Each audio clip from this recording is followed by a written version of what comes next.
Toda honra e toda glória ao nosso Deus. Deus é bom em todo tempo. Livro do Gênesis, capítulo 19, versículo de número 22. Deus abençoe, irmão Vicente. Quem achou, diga amém. Gênesis, capítulo 19, versículo 22. Apressa-te, escapa-te para lá, porque nada poderei fazer enquanto não tiveres ali chegado. Por isso se chamou o nome daquela cidade Zoar. 23. Saiu o sol sobre a terra quando Ló entrou em Zoar.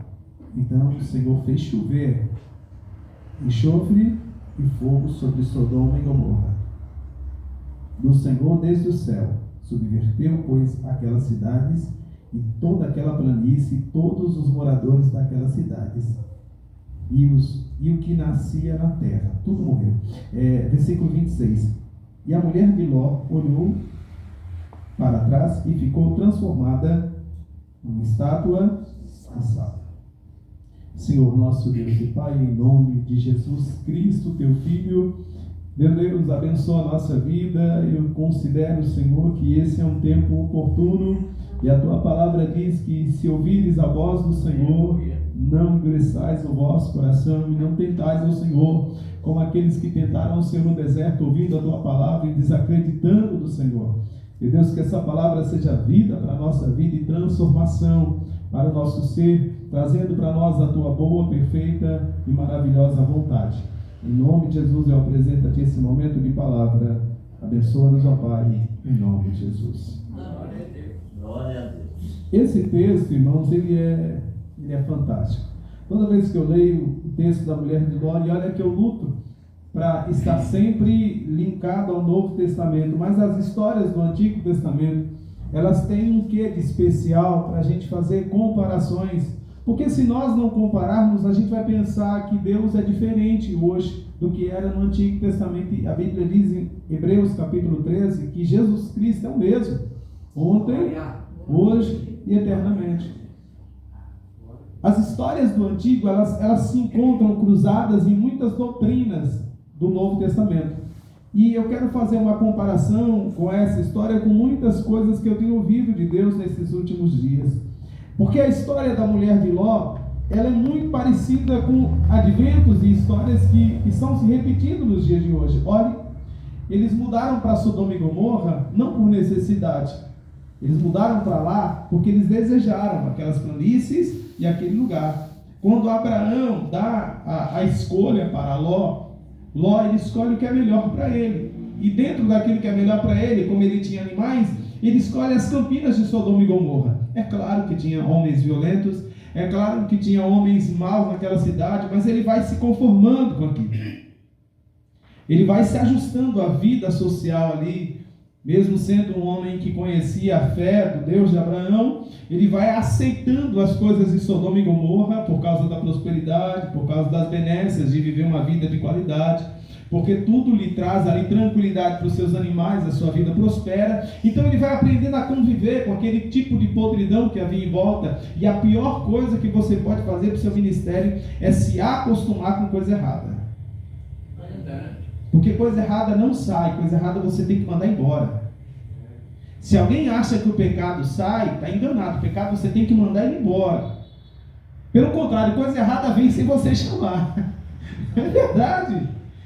Eu tenho alguns amigos aí, e até eles falam às vezes, quando a piada sem graça é a mesma coisa que está mandando embora. É a mesma coisa que está falando, pode sair do nosso meio, porque assim eu vou sair de fininho e vou embora. Por quê? Porque, sabe, coisa errada parece normal, mas quando isso ficar normal para a igreja, é sinal que Jesus está às portas. E aí daquele que não estiver vigiando, porque vai ficar. Então, dentro do que era podre em Sodoma e Gomorra, Ló aprendeu a conviver. E eu fico pensando, meu Deus, tem misericórdia, homens santos de Deus, aprendendo a viver no meio da podridão, no meio das coisas erradas, no meio de xingamento, de ofensa, de prostituição. Está amarrado em nome de Jesus, irmãos. Nós somos chamados para andar em novidade de vida, numa vida diferente. Isso tem que incomodar, tem que importunar, os ouvidos têm que doer, os olhos não podem ficar parados. De alguma maneira, ou você sai ou então eles saem.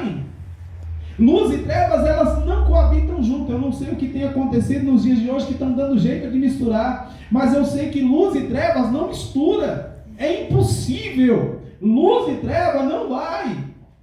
Porque onde a luz chega, as trevas, elas vão embora. Mas Ló, tendo ele saído da vida com seu tio Abraão, ele vem e ele vai se acostumando, ele prosperou lá. E o mal que havia em Sodoma e Gomorra não incomodou ele. Às vezes eu fico preocupado. Falei, mas será que só eu que estou vendo? Que as pessoas elas estão se deixando levar, estão se deixando enganar. Irmãos, é complicadíssimo a vida hoje. A gente às vezes fica assustado com o tipo de decisão que um cristão toma na vida.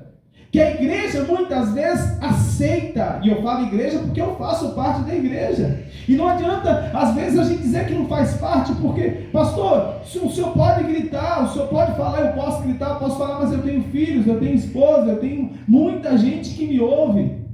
O que eu preciso é ensinar a verdade. E se a verdade não for suficiente, eu não tenho outra coisa para ensinar. Mas eu vou continuar dizendo que luz e trevas não se misturam. A igreja, diferente do mundo, essencialmente jamais vai fazer parte desse mundo. Jesus disse, eu não rogo para que o Senhor os tire do mundo, mas que o Senhor os guarde, porque eles não são do mundo, por isso que o mundo vos odeia. A igreja é uma instituição divina numa terra que está apodrecendo.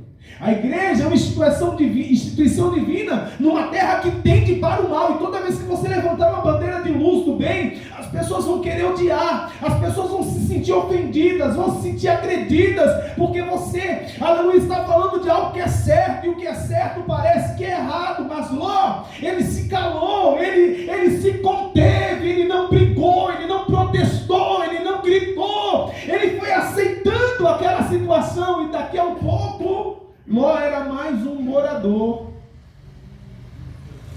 de Sodoma e Gomorra. Verdade? É duro, pastor Gerê. Homens de Deus que oravam no monte, que clamavam ao Senhor, que jejuavam, que buscavam, às vezes já se conformaram com a situação e você passa por ele, inacreditável. Se misturou. Mas a parte que eu quero dizer, dentro dessa história, é que a mulher de Ló, é importante considerar que ela demorou para sair. Os anjos, quando chegaram até a terra de Sodoma e Gomorra, eu não vou contar a história toda, eu quero apenas pegar alguns tópicos, mas os anjos, por intercessão de Abraão, eles vieram tirar Ló de lá. E chegando na casa de Abraão, os anjos falaram, olha, vamos embora, pode sair, arruma tuas coisas, vai vir fogo do céu, vai destruir tudo isso, tudo vai acabar. E a Bíblia diz que eles se demoravam, eles despediam da penteadeira, é só uma ilustração, tá? Tchau, penteadeira, sabe? Tchau, cadeira, tchau, cama de dormir. E começavam, sabe quando a pessoa não quer ir, a pessoa vai se amarrando, às vezes você quer sair para um lugar e a pessoa não começa a enrolar? Não estou falando das mulheres, porque as mulheres são apressadas, graças a Deus. Mas às vezes os homens não querem ir. Não é verdade? Fica mexendo no carro, daqui a pouco eu chego, eu vou ali, né? Eu que sou homem, eu sei fazer essas coisas. Mas assim, é porque a gente às vezes não quer ir, né?